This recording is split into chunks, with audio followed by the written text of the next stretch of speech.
Kia ora guys, gals, and legionnaires. Rycon here, and welcome to today's stream. Now, things will be a little bit different on today's stream. I am running this through a Google Hangout setup, so things might be slightly out of sync. There might be some technical difficulties along the way, but we'll get through all of those things together because that's how we do. We survive together as a team. And speaking of surviving, this is what we're talking about today. We're talking about Zealand. We're talking about Season 2. So, yeah. Like I said, there will be a little bit of delay. I hope it's not too bad. We'll see. We are running on the ultra low latency today as well, so hopefully the stream shouldn't be too far behind as far as things are considered. But if you haven't seen all of Season 2 of Zealand yet, this probably isn't going to be the thing for you. There are going to be a lot of spoilers. Up until a point, there might be some things that we talk about that aren't spoilerific, but obviously a lot of things happened. Yes, you will be able to see the green screen. Again, because this is a Google Hangout setup, things are going to be slightly different. So, yeah, there is no hall behind me. We're not in Skyrim today. Today, we're in the office. So there we go. Yeah, Evelyn, like I was saying, things will be out of sync. I'm hoping it's not too crazily out of sync. If it is super out of sync, then I know that will be frustrating, I know it'll be annoying, and I'll probably just get rid of my face altogether just so you can hear my voice. So yeah, we'll see how that goes. And Ultimate Z Part 3 is on the playlist. So yes, what are we doing here today? We have a chance to talk about everything that happened in the past season. A lot of things happened. There are a lot of things left up in the air as well after things settled, after the dust settled, so to speak. Today I have, it's like 3 seconds out of sync. Wow, okay. Yeah, that's Hangouts for you. But today I have both Scott and Jake with me. Chloe is in the chat, and unfortunately both Skulk and Nick aren't able to be with us here today. So if you have questions for them, please do fire those through. I'm probably going to take the camera away of myself. We'll see how the sync is on Scott and Jake, but I'll pop back every now and then to see if I can adjust my sync here a little bit and get these things under control. So, Scott and Jake, I'd like to invite you on now. So I'm going to go ahead and wham. Hello. Hey, team. Hello. How's it going? Now, I wonder how the sync is for you guys.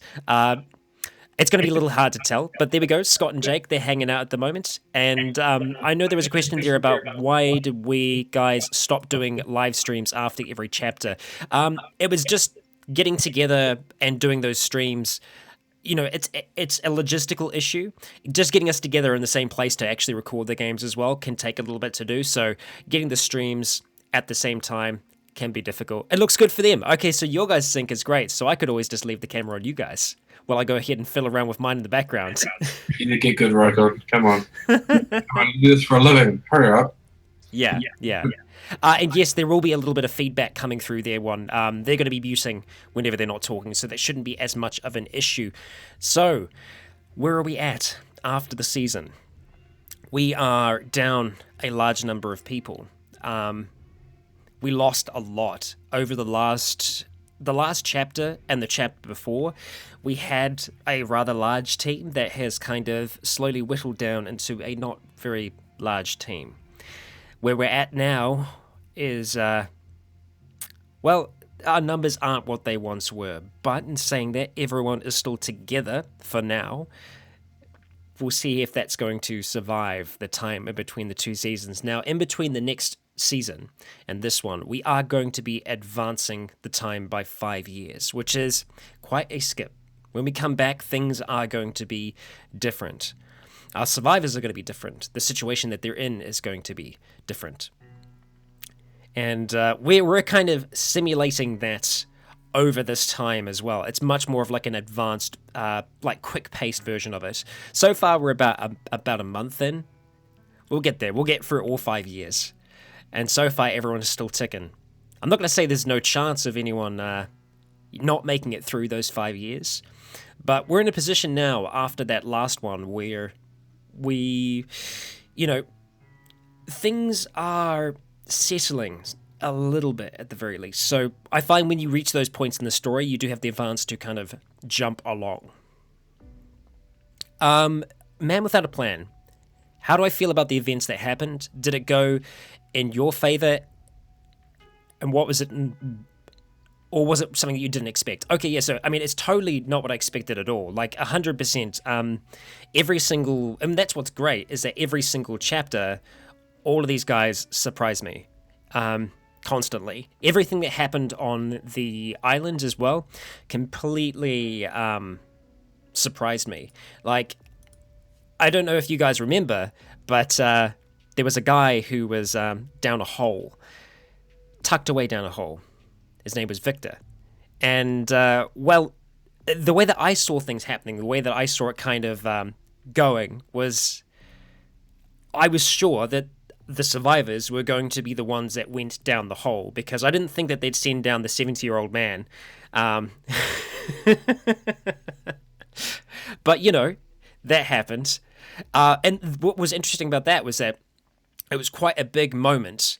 And it was a moment that only the NPCs got to witness. And so that completely changed. It completely changed the entire arc that was set on that island, because there wasn't anyone there to stop him from getting shot. Now, he might have still got shot. That might have still happened. I feel like if we did have some of the survivors there, that they might have been able to, cool things down. It was a misunderstanding at the end of the day, and well, it really did change how things went forward in a massive, massive way. No regrets from you two? I mean, obviously, Scott, you weren't there, but... Yeah, I was having my emo trip on the boat at the time, wasn't I? Indeed you were. Yeah. Oh, yeah. It was... The way you described it was a 5-story drop. It looked like a 5-story... Which... Yeah. If our lives were in danger, or like serious danger, or even a little bit of danger, we're running away as the way to go, then it would be a risk I'd be willing to take. But because it's not like we knew. I guess we knew as players that there's an important story thing down there. But for me to free climb down a 5 stories on a rope just by hand, when I can't even do one pull up, would be suicide. Oh well, hey, you could have just used the winch, right? Can we try that? Not that the winch was an option, seeing as someone destroyed that winch. But it's interesting to say the least. Not too risky. Let the 70-year-old man do it. Yeah, well, that's the thing. Is like Jonah, he's an active man. He's not quite 70. That's kind of more of a joke. He is elderly. He's not quite 70 though. But yeah. Scott will have adjusted a fair amount. 5 years is a while for him to get used to it, and you know what? He might finally have a prosthetic after those 5 years, because we know that, Scott, it's been something that's been on your mind ever since you lost that. And once we kind of got to the island, that you were asking that, hey, maybe this is something we look out for. Yeah, it requires an out-of-game time skip to be able to get me what I want, which is what my own character, Persona was saying, is it was never a priority in the game, so at least it gives me the opportunity now out of game to get something in game, so that's nice. Spoiler, we didn't actually find a leg, it was just another arm, so he's got a prosthetic arm for a leg. Yeah. It's actually really handy though, because he can just, he can wield 3 weapons at the same time. So it's not bad. It's not bad. Yeah, Skulk did kill the winch. He also did kill Flip. Yeah. Which I don't blame Skulk. He had history there, history that we didn't all see, so he had some reasons. He had some reasons for sure. Yeah, he burnt their boat. He burnt their boat. He did. He did burn their boat. That's true. Won't deny that. But well, things settled there a little bit. A little bit. Yeah. Scrugged McGee, will Rycon rejoin the group after 5 years? No. No, there was a chance. There was a chance at the end of this season, but it didn't happen. It didn't happen. And it's one of those things, like I was putting it out there, it wasn't, it more than likely wouldn't be me returning. It would just be a send-off in a sense. But that didn't happen, and that's perfectly fine. It's one of those things. I chuck a lot of different threads out there. Sometimes they get chased, other times they don't. Usually because there's a lot of things going on at the same time. And chasing down all these different hooks, it's not always going to happen. And so there was a chance it could have happened, but it didn't happen in the end. Yeah. Do you guys have any idea as to where I could have been after that point? You two? Was it the person replying to the beeping of the horn, or the light that they saw further in lane? Yeah. Potentially. Those are the only two threads where you can really think, really. Potentially both of those. Potentially both of those. I won't confirm nor deny, but potentially both of those. Yeah, so there we go. But that's, I mean, you know, things get chucked out, and it's sometimes you might want to investigate it. Like I said, I wanted to investigate, looking for the person that lied, looking for that what's it called, the person like blowing the sort of repeating the horn, as those become secondary things to obviously immediate sort of survival. You know, sort of getting those people, clearing the area enough so it's safe, getting those people on board, and then obviously once that happened, it went downhill real fast due to some people's decision making. Yeah, no, that's true. Jake, you've got a Jake, real quick. I was curious about your thought process with Chloe killing the Super 6 survivors. Like as I explained to people out of game, it's not something I completely disagree with. Not sure I would. I'm not saying I agree with it, but I see the purpose of it. But in that position of what I was doing was like 2 nights in a row, I'm running out into, you know, one is Nick and I running out into, you know, the dead, and running through that whole gauntlet, and then that next night I'm running through, you know, bloody chemical warfare, ferrying people, trying to focus on just saving lives, and then there's a big explosion, and then Nick and I are running through flames, and it's about, the way I describe it to like Scott and stuff is, you know, sometimes when you're really, really tired, and like, say after a big night out drinking, it's like 4 a.m, I'm quite far from home, I've got to walk home, and all you got to do is just focus on your next step. That's all you're doing. You're not really focusing on being at home. It's just one step, one step, one step, one step. That's all that's going through your mind. And so if all that's going through my mind is just step and save people, like when they were talking on the radio and I was proactively not responding, was because I was ignoring that, and it was just step, step, step, step, step, you know, save people, save people. And so when that's your full mentality, and then you see someone just doing that, you sort of just go save people. Yeah, as soon as someone starts running counter to what you're doing, it can be difficult, right? And that's the thing, is like this entire season has gone through some really difficult and tough issues. Heavy issues for a tabletop role playing game to be going through, and yeah, especially in the last as well. Like I know, Asher was just saying that Willow did worse, and yeah, and I know sometimes it can seem like I feel like,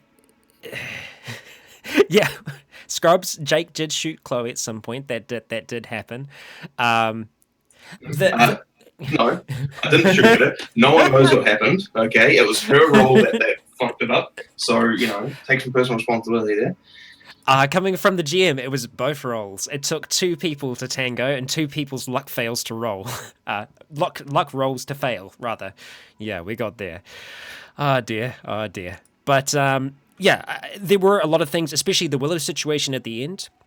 That wasn't. That didn't happen because of in part it happened because of everything that happened on the island. It didn't happen because of the actions that Chloe took on the island, and it also didn't happen because Scott supplied her with illicit substances. It was something that was going to happen. There was a chance it was going to happen, and unfortunately the roles just went in such a way that she just started spiraling and went to a really bad place, and it seemed like that was the only option at that time. So yeah, it was it was a tough way to end things, for sure. A very, very tough way to end things, but yeah. 5 years is a long time for infection to set in. Well, actually, you know what? The funny thing is we still haven't done that roll, have we, Chloe? We need to roll for your infection after your encounter with the doggo. So the way it will go, and the reason why it's not so bad right now is that either Chloe will beat the infection, which that's good, or she'll have to burn a sigil, and then you won't be 6 sigil Chloe anymore. You'll have to put more points into luck so you can back up to 6. You'll have to burn one. Oh dear. Yeah, so we had an intense end to the season. It'll pick up. Well, that's the thing is I can't say where it will pick up because I don't know where it's going to pick up yet. But the world will be very different. The world would have advanced a fair amount in that time. And I did actually see someone ask the question, like, I wonder what Jacinda Ardern would have been doing during that time. Jacinda wasn't actually Prime Minister when we started Zealand, so it would have been Bill English back then, I think. Is that correct? You two? It was John Key still. Was it John Key still? Yeah, Or was it Bill English? About Jonky Donkey or whatever. We were making that joke at the beginning. Wow. Okay, it's been a while then. Okay, so it was John Key. Yeah, right. So John Key was... no, it couldn't have been. Because John Key stepped down when I was in Toronto. Surely it was Bill English. Okay, you might be right. I don't know. We do, I suppose, joke about Jonky Donkey, even outside of the when he's in charge, so... Yeah. There you go. Oh, I'm pretty sure last time we were playing Zealand, he was Prime Minister, so yeah. There's probably a confusion kind of going on there as well. Yeah, bleed over, yeah. Yeah. Yeah, Ireland, it was bleeding a lot as well, which was that was the kind of tough thing, Chloe being left in that stairwell by herself with that quite significant wound. And it was the same leg as well, the same leg that got shot, so it... Yeah. Asher, thank you for coming along for the time that you were able to. Asher, aka Willow, sorry for putting your character through so much. Yeah. Oh dear. And that's a hard thing as well. Letting go of NPCs where I know that those of you who are out there have given your faces to them as well. It's always tough for me to have bad things happen to them. Yeah, especially ones that have been around for a while, but sometimes it's out of your control. You set things up as a game master and you just have to watch them fall down. Okay, question from Data-san. So we know Rycon isn't starting off the group at year 5. Can I tell... did I meet my end? I don't know. It depends. I won't be around in that time. I will be somewhere, more than likely. I don't know whether or not I would have made it, but it was somewhere else. You won't be around, but you'll be around. Yes, I'll be around in some sense, somewhere. So, asking you two, where do you, and this is a tough one. What kind of roles do you see yourselves in after the 5 years are up? It's a very hard question. So a really hard question. You first. I don't know. I find my kind of result in the apocalypse, just with how many things have just happened consecutively, one after another. I seem to be rather reactive to a lot of the things that are happening. I haven't really had a chance or to kind of mull over things. It's been one issue after another other issue.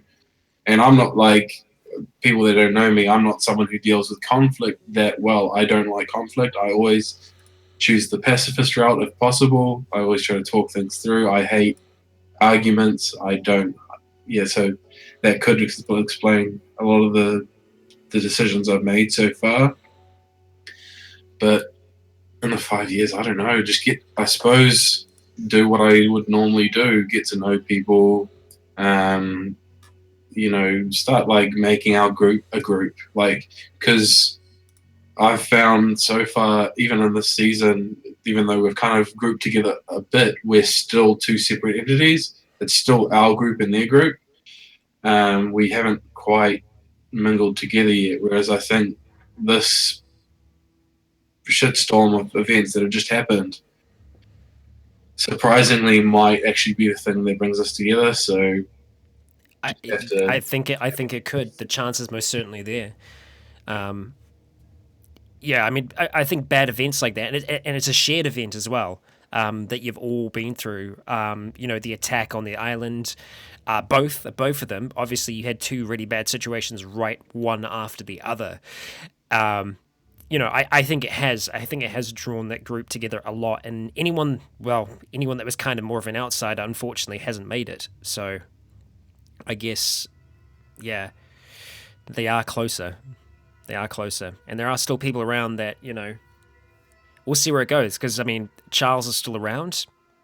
There has been some advancement in that story, which will become unveiled throughout our time skip process. But, it'll be interesting to see how, the group as a whole evolves over that time. So, Jake, what about you, good sir? I don't know, it's hard to say. During that the whole sort of last two seasons, you sort of try to hold on to a little bit of hope in any sort of form or fashion, really. And then after seeing, Chloe do what she did, sort of lose a bit of hope, and then see Willow do what she did, you lose a bit more hope. So, sometimes and especially, we got to the island that was like, okay, we just evacuated after an attack. We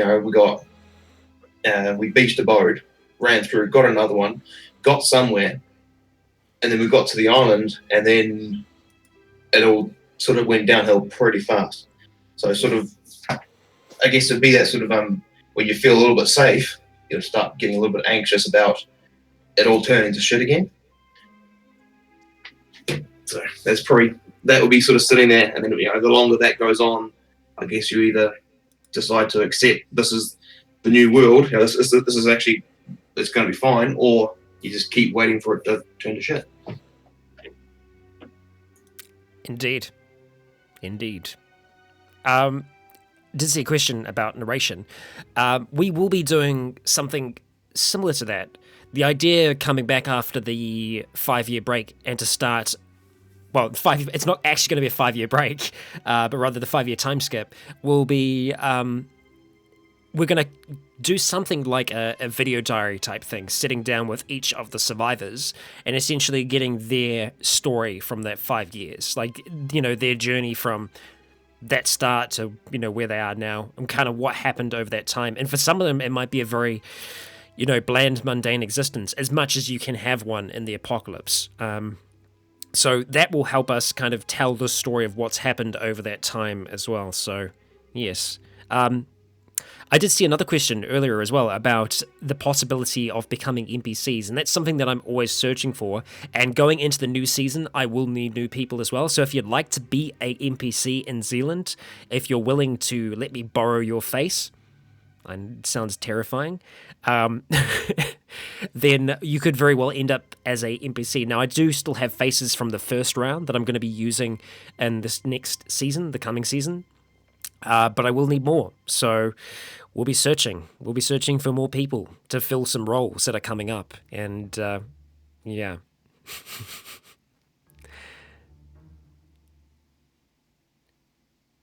Nick and Chloe become the gunslinger exterminators. Well, they are the main shooters at the moment. I mean, Scott, you were a shooter for a little while back at the Rock, but it seems that Chloe and Nick are becoming more of the shooters. Jake, your speciality seems to be squeezing the life out of people. Is that? I mean, it's not a bad speciality to have. He's always been good at sucking the life out of a room. So Jesus, it's risk. No, just kidding. It's risk. Yeah. Learned it from this guy. Yeah. Teamwork. Yeah. Is there any chance of meeting old NPCs? Potentially. I mean, some of them could still be out there for all we know. So yeah. Does Scott still have his captain's hat? Yes. Yeah. Triton, you do. You still have your captain's hat, and I'm sure you'll be flaunting that in front of Chloe every single chance you get. Question from Gozo: will the group get bigger? There is a good chance that over this duration, that it will grow in size. It depends. You know, return of Matt the Child. Jesus, Matt the Child. That'd be a blast from the past. It could, but it also depends if, you know, is there anyone else around there that is still left alive? We don't know that for certain. We know that there are some people out there. As a group, we've had experience with other people. We knew that there was a decent population in Howick and in Mount Wellington and a few other areas. But beyond that, we haven't seen many other pockets of people for the most part. So we don't know who's out there. This could be it, for all we know. Obviously, on the island, they got attacked by someone, and they had experience with the Russians out on their cargo ship. So there are other people out there, but as to whether or not anyone else joins over this duration, I mean, 5 years is a long time, but also this is a team that is going to be playing things rather safe, so to speak. Considering everything that's just happened, they're going to want to take things easy. Do I have a rough idea on how the next season will start? Yes, I do, Trevor. I do. And there is a good chance that we're going to be adding in some additional people. Like real life people. Oh, look at that. Thank you very much, Chazzy Burger. Thank you. We'll see if Janice is awake today. Loving the story. What can you tell about the factions that may appear with the 5-year time skip? My land campaign in Scotland is going well so far. I'd love to hear about that. I'd love to hear about your campaign in Scotland. See, the cool thing about Zealand as well is that the way that I kind of view it is that it's all happening simultaneously. So your campaign in Scotland is happening in the same world that my campaign is happening in. And so, you know, because we're dotted throughout the world, we are these little groups of survivors that are existing in different places. So it's an MMO in a sense. But in terms of the factions that will pop up after 5 years, 5 years is a good amount of time for people to start to gather back together into those kind of cliques, like we're seeing with our group of survivors as well. Like sometimes it's, you know, like-minded people, but sometimes it's just literally out of necessity that those groups form together. In the book, we have a number of different ways to generate random factions, and that's a really good way to start off with building those factions. We also have like a number of essentially different ways of life, different ways of living, different ways of surviving. You've got the dwellers, you've got the nomads, and you've got the ravagers who take. So you got some very different forms of existing. The nomads, they roam constantly. They never stay in one location for a long period of time. They whisk through, they take everything they can, and they could just continue on. They're just scavengers for the most part. The dwellers, they put down their roots, they put up walls, they try to survive. And then the ravagers, they're the ones that come in and take from both. They can't survive without the others being there. So they all kind of work together in a sense, in a weird kind of harmony. The question I'm asking myself is like, what is our group going to be? What is our group of survivors going to be after those 5 years? What of those kind of forms are they going to fit in? Or are they going to be an amalgamation of them? Are they going to be a bit of all of them? You two, and Chloe in the chat, where do you see yourselves going in terms of, the 3 different ways of life in the early apocalypse? Well, it's rather hard to say without like literally giving away so much of like what's going to be happening during the time skip. But I don't know. How much can we give away? We haven't gone that far. No, we haven't gone that far. Yeah. I mean, no, this is more just me asking you now, like after the last one, where do you think we'll end up? Where do you think you'll end up as a group? Dead. Well, the way we go, I think we're just like at the moment having a time to regroup. So I think we're going to be very dweller territory, for at least for a while. Like just kind of just keeping to ourselves. Just obviously still going out and gathering supplies and all that kind of stuff, but mainly focusing on our internal structure and stuff like that. And then I don't know. It's just it's again.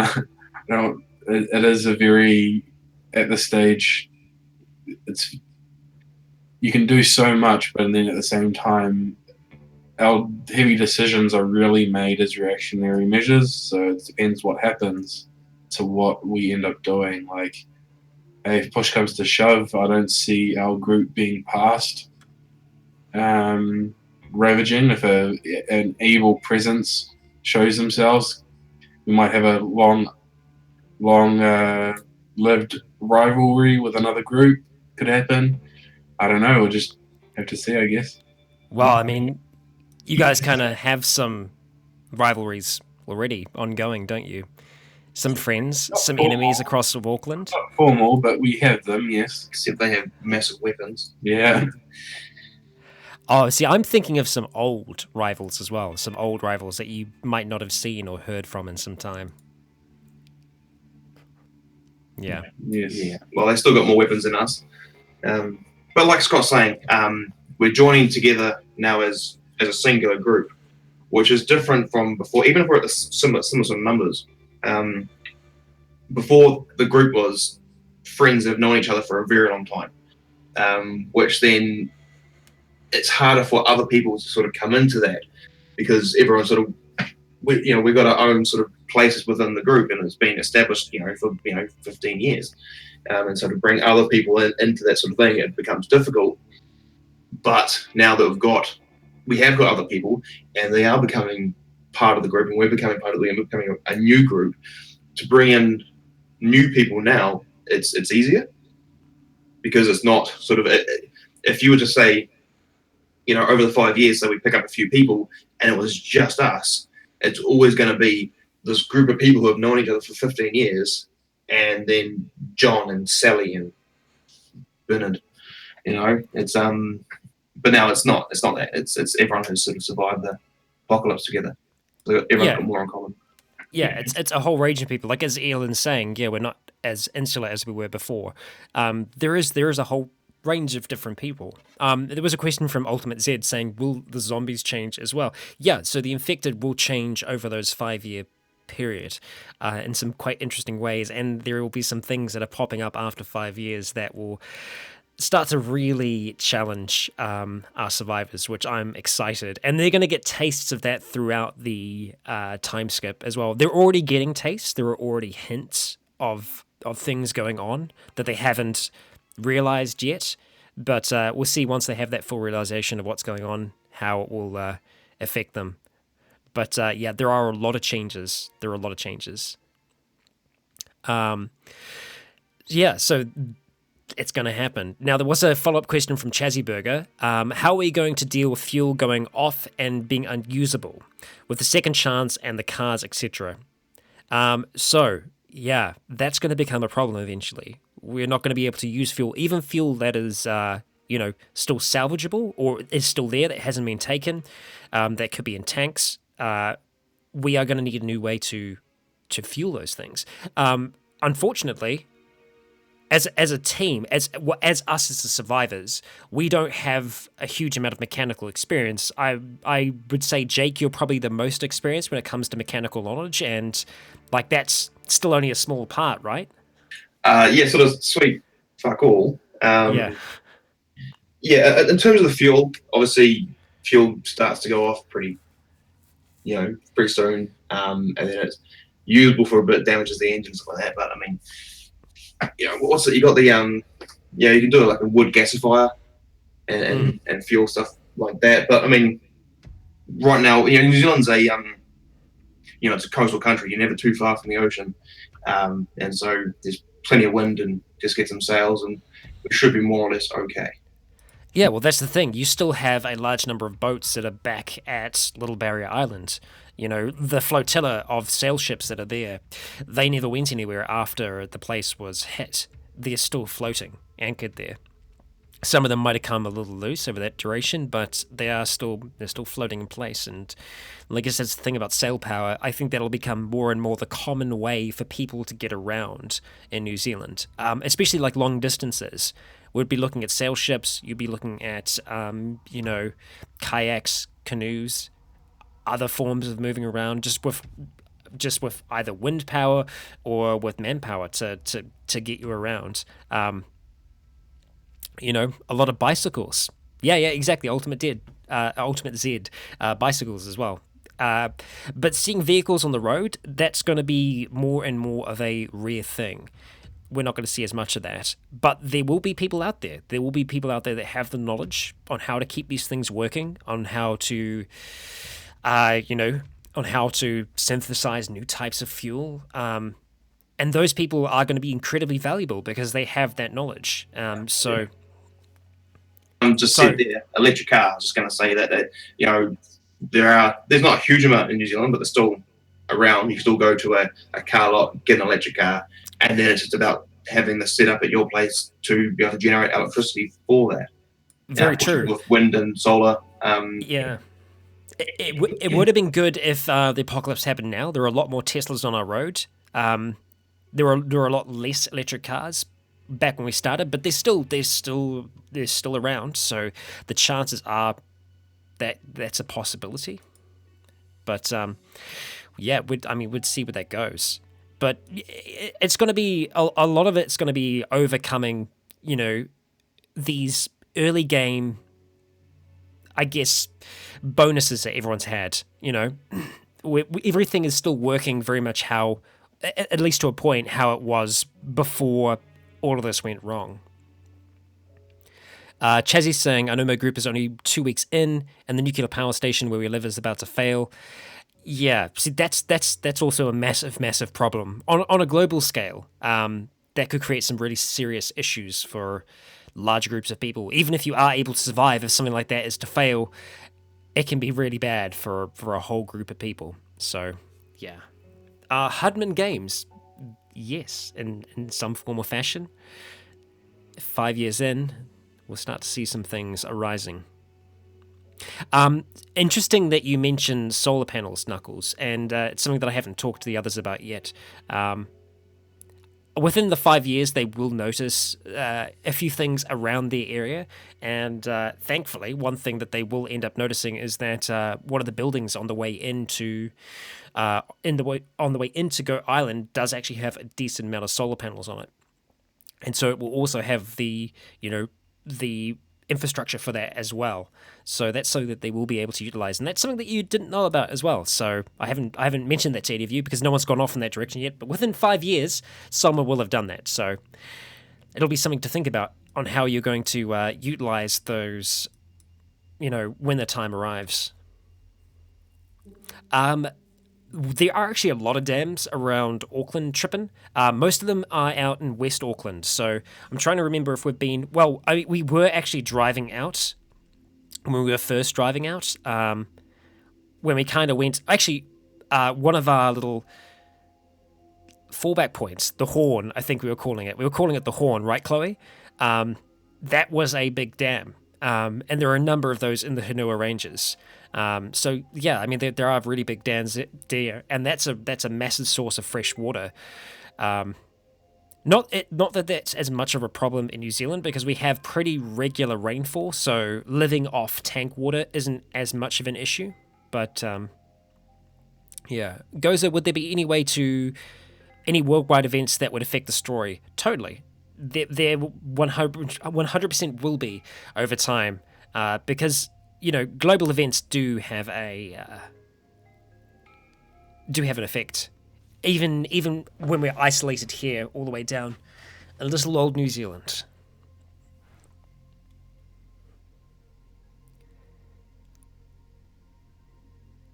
Unfortunately, Dartisan, there isn't a immunity. It's unfortunately it's not something that you can build up against it. Or at least there have been no cases of that so far. The organism that's actually causing this to happen doesn't fit so well in the natural order of things, and any kind of immunities will take a very, very long time to start to build up against it.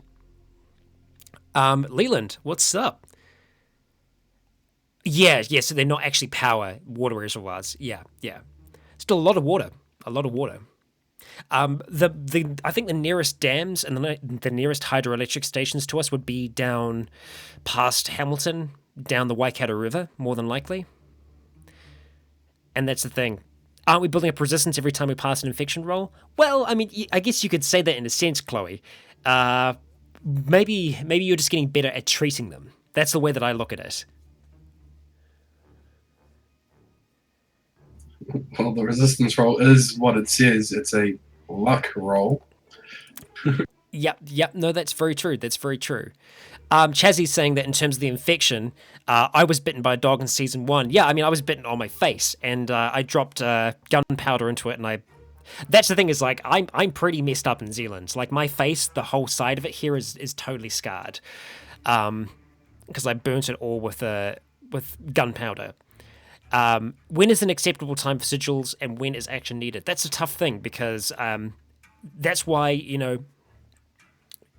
it's tough, because it's role playing versus metagaming versus it's really difficult to do, and that's why in season 1, I think I'm in part one of the reasons why Scott is missing his leg, because I saw my friend had been bitten. I was afraid he was going to die, and so we had a doctor there who could potentially do it, and they were on the same page as us. That was the way that they had treated these things in the past, was that you just removed the appendage, and that did what you needed to do. And unfortunately for you, Scott, it meant that it was losing a leg. God, the evils I was giving you out of character at that point, because I was kind of like role playing in the sense of me just being in shock. So I was being quiet. I was just being, a good soldier, kind of just like, okay. And literally I was just giving evils at Scott, saying like my eyes were just saying, like, do something, stop them, don't let them fucking do this to me. But it happened. Yeah, I know. It was a tough one, because, like, obviously out of game, I know if we just waited, even if he fails the infection roll, he can burn a sigil, and that can work up until a point. But yeah, me in character, I was thinking what we need to do, what needs to happen right now is we need to have that leg gone. And well, it led to that. And yeah, sorry. Sorry. Oh dear. It's not your fault. Yeah. Oh. I could have got bitten below the knee, but no, it had to be above the knee. Yep. Life's a bitch. Mega Smash Bros has asked, where can I get a rulebook? If you head to whatiszealand.com, that's whatiszealand.com, that'll take you to the Drive-Thru RPG store. There is a digital version, there is a soft, and there is a hardcover version available on there. So yeah. Losing his leg gave him OP fishing powers. That's true. We wouldn't have Scott the Fisherman in the way he is now if that didn't happen. So there you go. Let's say there's a lot of fishing that will be going on during the time skip, and a few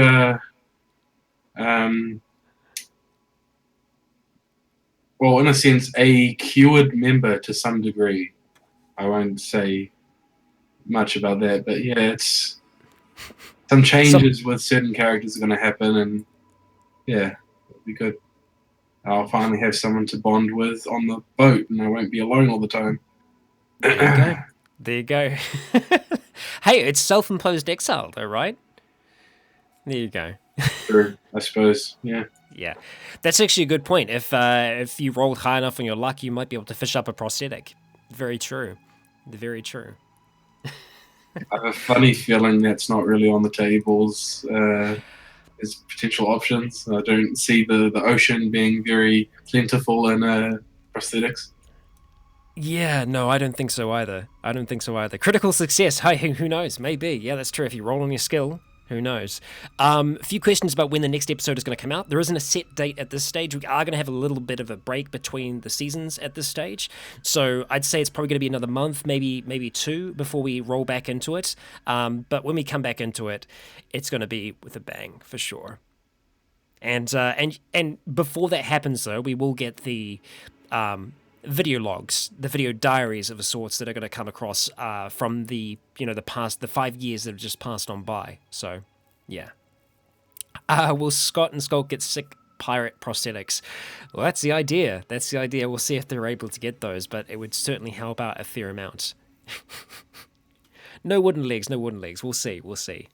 It's on the list of things to find. That's for sure. What did you guys think about having a critical success being your natural skill level and including your skill level plus minus multipliers? I found that works better for my group. Let me try and understand that.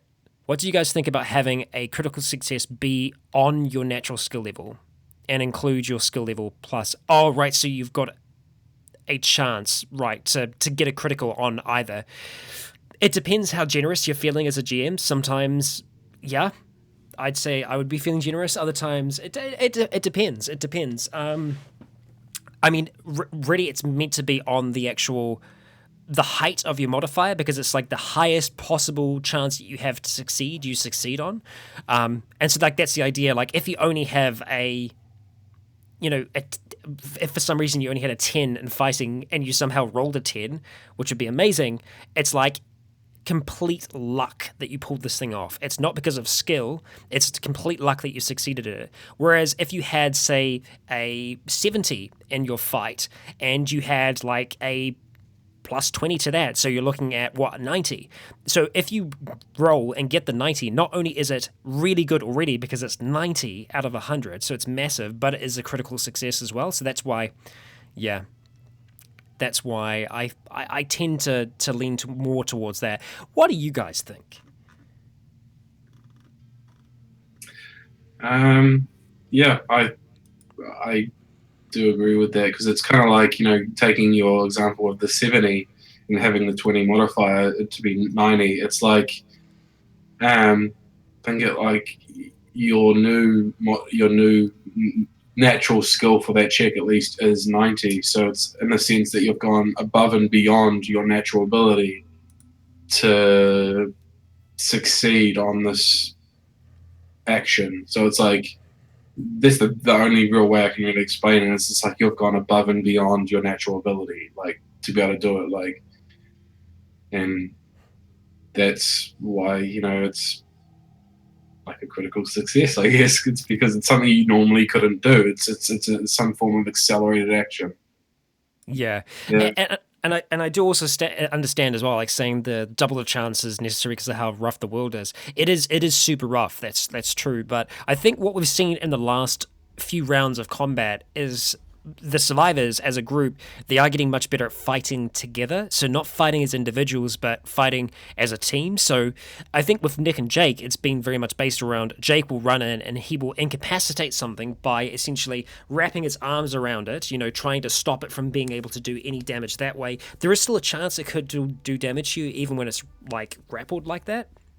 But it does make whoever is going after it in a superior position for the next turn. So it really, really changes things. It's like, yes, you're sacrificing your turn a little bit, but by getting yourself in the position where you are in the superior position, that plus 40 is massive. And then if you also tie that in with flanking, you're getting a plus 40. There's plus 45, and then if you're charging as well, there are ways, I'd say it's gaming the system a little bit, but there are ways that you can make it so that you're going to get this thing.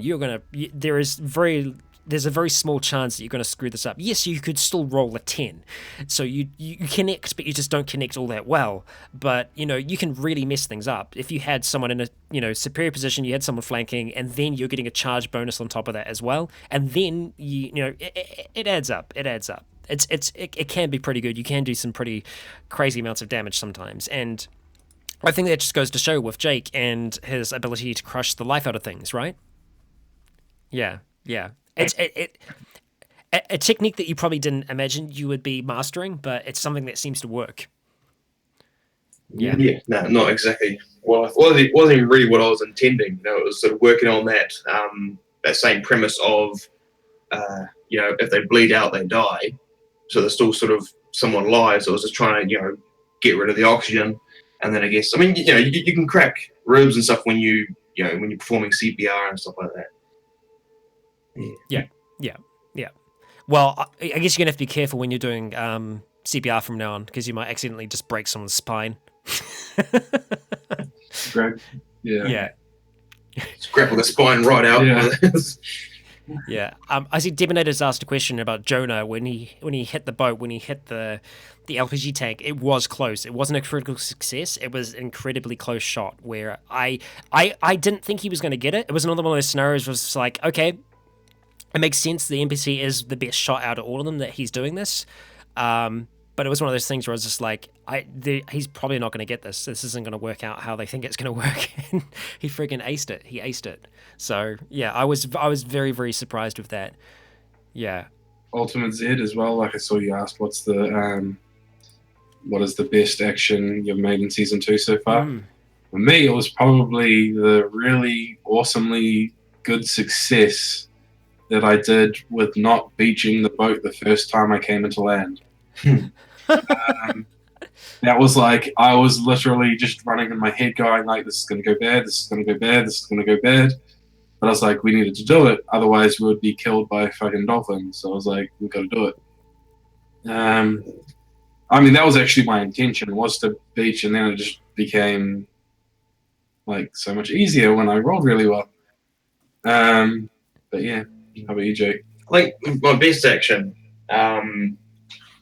there's so many to choose from. I had a lot of shining moments. Was when we're talking to those two Russian guys, forget the name, and I screwed up. Now the reason I screwed up was in my head, because Leroy and Eddie were sort of separated but not separated. Like, so in my head they were kind of separated. So I was like, don't say Eddie's name, but for some reason Leroy wasn't in that spot. But then of course my sort of recovery of motioning to Kevin and going Leroy, and getting that to sort of thing. I think that was pretty fucking cool. It's pretty quick thinking there. It was very, very quick thinking. It was really, really well done. And you actually got bonus XP for that as well, which I think that was definitely warranted, because it could have gone south really, really quickly with the big guy that was there. It could have gone very, very bad. And what's interesting as well is, like, I had an entire different arc in my mind as to where I thought things were going to go on the island. Obviously, I said earlier on with Victor, things would have gone very, very differently if he was still around. Not only that, but there was going to be, there was a whole thing with the Russians and their cargo ship and what was going on there, and I was sure we were going to have the group going out there at some point, but it ended up going a very, very different direction, and then after the explosive evening that they had, kind of garnering the attention of other forces that were out there in the islands. It all went in a very, very different direction that I could not have planned when we were starting to do this. There were just a lot of plates spinning and a lot of things going on that caused all that to happen at once. And luckily, there was one other thing, like one other terrible thing that could have happened to the group while all that was going down, but luckily that kind of subsided. So yeah, I'm not going to say what it is for now because I'm going to save it up for a later date, but it would have been really bad considering. I think Scott's got an idea what I'm talking about, but there was a potential event that could have happened while they were trying to leave the island while everything else was going on, and it's probably good that it didn't. So yeah. Ah, dear. Yeah, Dan, I think Dan's death was one of the harder of them. Like, for the two of you, who has it been so far for you that's been, like, the toughest person to lose?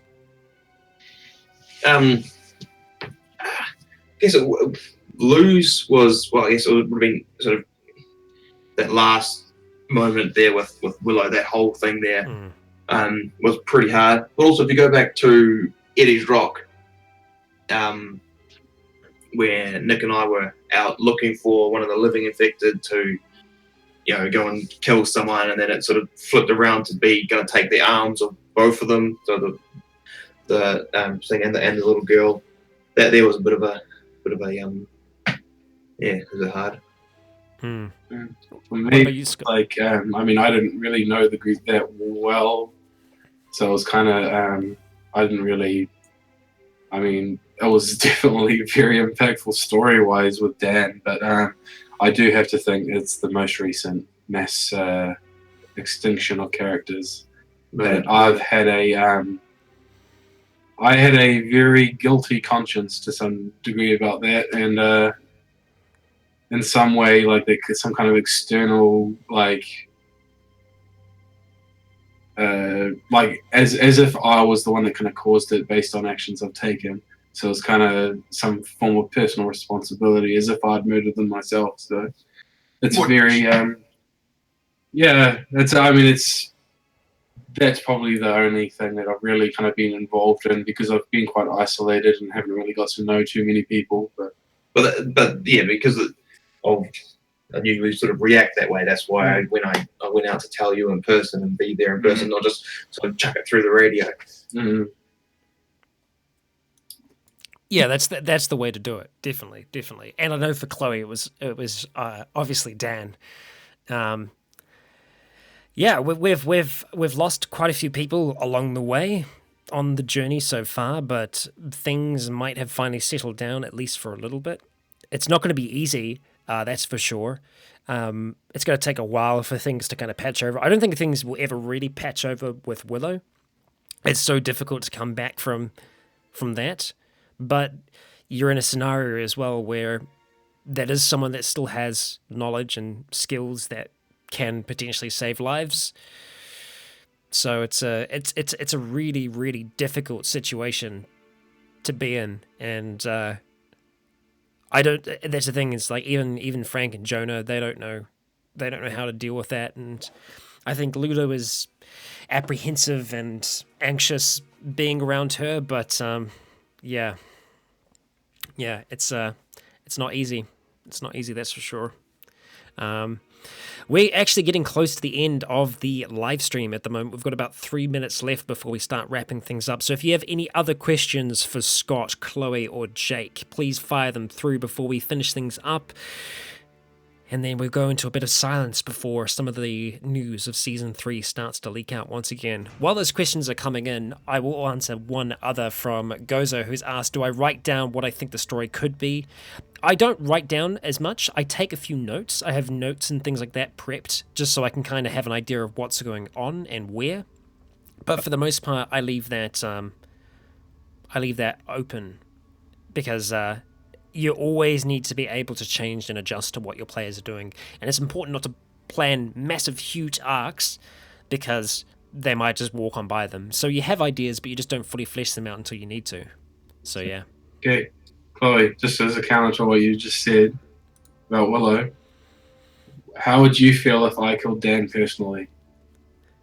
It's fully well, and I just put a gun to his head and shot him. Thank you very much, Chazzy. That's pretty much what I think. You know, it's... I really wanted that one. what happens is what happens. What's your Obviously, opinion on I can Skulk's GM and understand why Rycon's the GM? events What are the occurred. Doesn't differences make you have them right, found, though. and what are the positives of each? Did you guys just hear the question from Chazzy?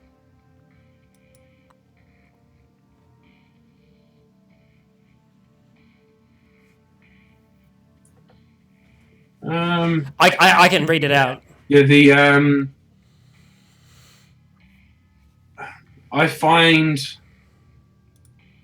Skulk's GMing standpoint comes from a very, very mechanical base, whereas I find, like with Rycon's GMing, it's more obviously based in story, with the mechanics just being like small supporting parts of it. Like, so he will abandon mechanics for the sake of story, where I don't think the opposite would be true. Both have their places. But so far, Rycon hasn't made me lose a leg, so I like him so far. Yeah. The best way I think to describe it, the Skulk's way was quite event based, and just wanted things to happen. And I don't know if you, I can't remember her name, but the lady that we had in the house, and then she turned, and we had to run, and then you guys had the car crash. Yes. Yeah. Like her turn from being like, hey, I need you guys to look after my kids, sort of thing, to stay away from my children. When she was just getting worse, it was more, like that. There was more event based. Whereas I guess best way for me to describe your way of doing things, Scott, is you're more a bit more character driven, and the sort of the events, sort of just either that you try and naturally make them come up, or you sort of just let them go on the wayside. Yeah, see that it is about a balance, I think, between story and mechanics. I try not to forgo them, because that's the thing. At the end of the day, it needs to be, equal for everyone. You don't take rules away just to suit a situation, to suit a story, to suit the moment. So I'd say I've been lucky in the sense that things have happened in such a way that obviously, punishing things have still happened. But they've happened in different ways. Like, you look at the amount of people that you've lost over this period of time and how they could have been saved. It's, that's part of that as well. And yes, Scott, you didn't lose a leg, but you also have to think this entire season, most of the time you have spent on a boat. So you've been in a relatively safe position for the most part. And while Chloe didn't lose a leg, she could have lost a leg. Unless potentially surrounded by zombie dolphins the entire time. Yeah, so that final thing with the dog, if she didn't use a sigil, she more than likely would have ended up losing her leg. So that's the thing, is the situation is always there. And yes, Skulk did lose an arm, and that's not personal. No, but it's always there. These things can happen, and they do happen. And the whole idea is that the mechanics are there to help support the story as well. So, the group's been lucky in a sense that they've had a decent supply of water, a decent supply of food. These things have been not that difficult for them to have access to. But when they start to become limited, that's when things get to be really, really tough. And, they are in a time of plenty at the moment, in that they have enough to sustain themselves, and that's been a good thing. But that's not the same situation for everyone, and that will push them to do some difficult things. But yeah, water, because Lee's quite far out, every place there is on tank water. Yes. There's no mains there, so it's pretty much all those houses there are going to have tank water there. A lot of them are on gas. And in terms of us say growing food, like, we don't need high yield crops. We're not like one person trying to feed 1,000. We're 5 people or 10 people, whatever, trying to feed 10 people. And so our ability, we could, you could just go, okay, plant something over there, a lot of it, let it grow. Who cares? Don't tend to it, and then do it over there and there and there, and have 20, 30 crops just around the place.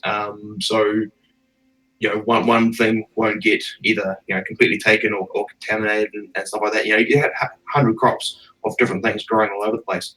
A lot of these places have their own veggie gardens in their own in their backyards. So it's sort of more just identifying those and letting them grow and tending to them where they need so they don't die. But you know, like if one dies or 10 die, there's probably 100 more just around the corner. True. Yeah. Yeah, that's the thing is, like, I think you're going to get that with any two different GMs, though, going back to the other question.